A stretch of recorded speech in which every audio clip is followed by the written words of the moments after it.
Non, mais c'est bon. C'est bon, c'est dans un mois. On est tranquille. On est con. Salut, moi c'est Florian. Salut, moi c'est Julien. Bah, ça rime. Eh ben c'est bien. Eh ben ta gueule. Et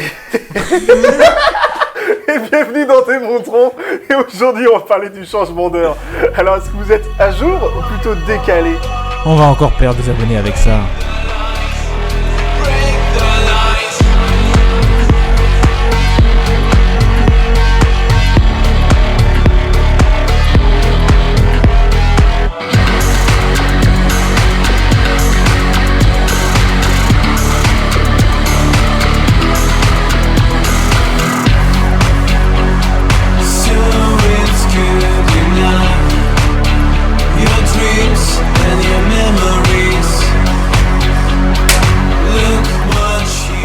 C'est vrai, mis à part rentrer le soir quand il fait nuit en hiver et profiter du soleil qui se couche plus tard, ça c'est intéressant pour les apéros.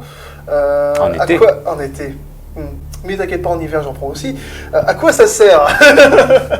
J'ai pas dit le contraire. Ivoirien. Faux. C'est la question que vous a posée à vous. Qu'est-ce que vous en pensez? Je crois qu'il y a fort longtemps, c'était une question d'économie d'électricité. Bah de base, soi-disant pour faire économiser de l'énergie. Effectivement, mais qui est l'inventeur? Oh là, je sais pas. C'était dans les années 70, je crois, mais je sais pas. Notre ministre, non? Oui. C'est du temps de Giscard. Du président Giscard d'Estaing. C'est plus vieux que moi en tout cas. Bah oui, c'est plus vieux que toi. À l'époque, c'était pour le choc pétrolier. Oui. Tout à fait. Ouais. Bah oui. Excellent. Alors effectivement, vous avez parlé du choc pétrolier, mais c'est encore plus loin que ça, n'est-ce pas Julien? Absolument, le premier à avoir eu l'idée, c'est Benjamin Franklin, dès 1784. Alors certes, son idée a été abandonnée pendant plus d'un siècle pour être reprise dès 1916. Exactement, et le 30 avril, c'est par les Allemands, et ça a été plus ou moins suivi après donc, par d'autres continents, dont la France, l'Angleterre et les États-Unis. Car à cette époque, on s'éclairait avec des lampes à huile et il s'agissait de faire des économies sur ces dites lampes, tout comme sur les lampes communes, effectivement. Oui, tout à fait. Tu vois, l'intérêt, quand même, c'est que ce changement d'heure, il est encore utile durant ces années. Il l'a été. Non, il n'a pas que Il a été. été. Installe-toi, je t'en prie. On va parler de plusieurs choses, plusieurs études, si tu veux. C'est vrai? T'arrives à faire plusieurs avec ça? Ouais. Moi, je veux regarder. Ouais, il est marrant. Le principe de base du changement d'heure est celui de faire des économies d'énergie. Elles sont modestes, mais réelles, pour un coût quasi nul. La preuve, en 2009, ces gains ont été de 440 gigawattheures, soit l'équivalent de la consommation en éclairage de 800 000 ménages. Soit 0,3% de la consommation d'électricité en France. Ouh là là, les économies, c'est énorme. C'est quand même, mine de rien, 44 000 tonnes de CO2 évitées pour cela. C'est vrai. Nous sommes d'accord, très bien.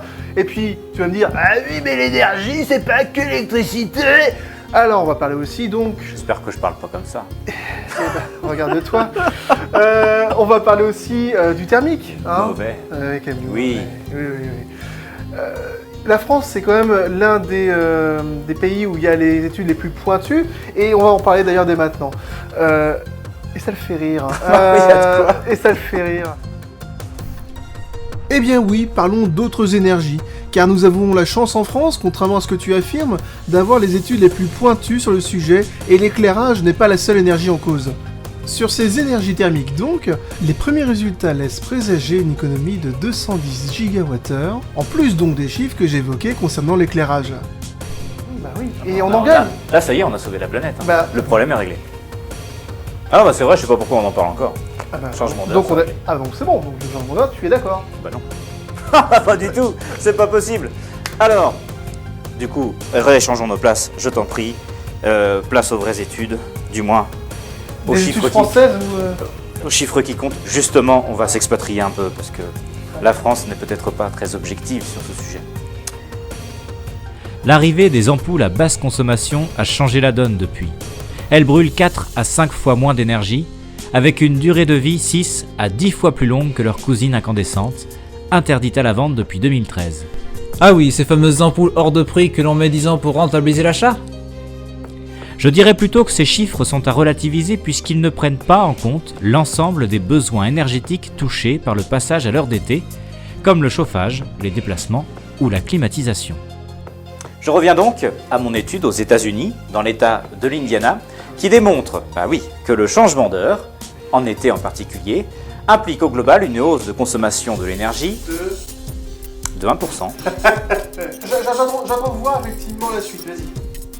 Eh bien, revenons en France. En 2014, le changement d'heure permettait d'économiser 1,70 € chaque année par foyer. Allez, autre argument, je change complètement de registre. La santé. Les chronobiologistes expliquent que ce décalage brutal est une chronorupture qui a un impact physique et mental.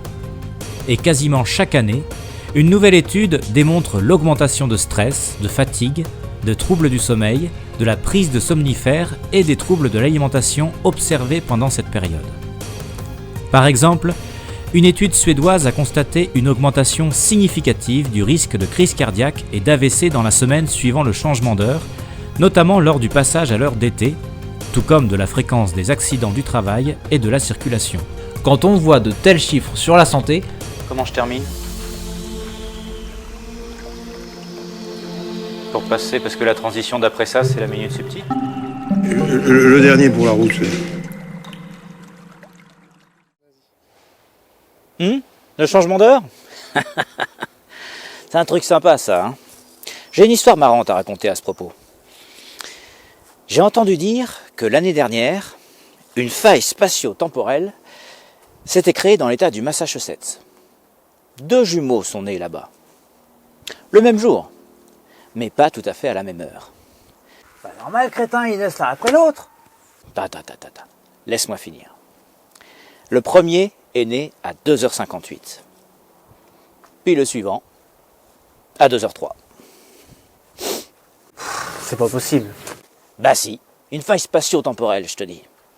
Du coup, pour l'administration américaine, le plus jeune de quelques minutes sera plus vieux de presque 1 heure. Un non-sens? Ouais. Et le changement d'heure alors? C'est un non-sens?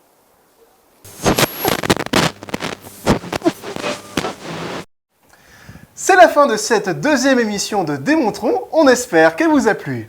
N'hésitez pas à nous laisser un pouce bleu ou à partager la vidéo.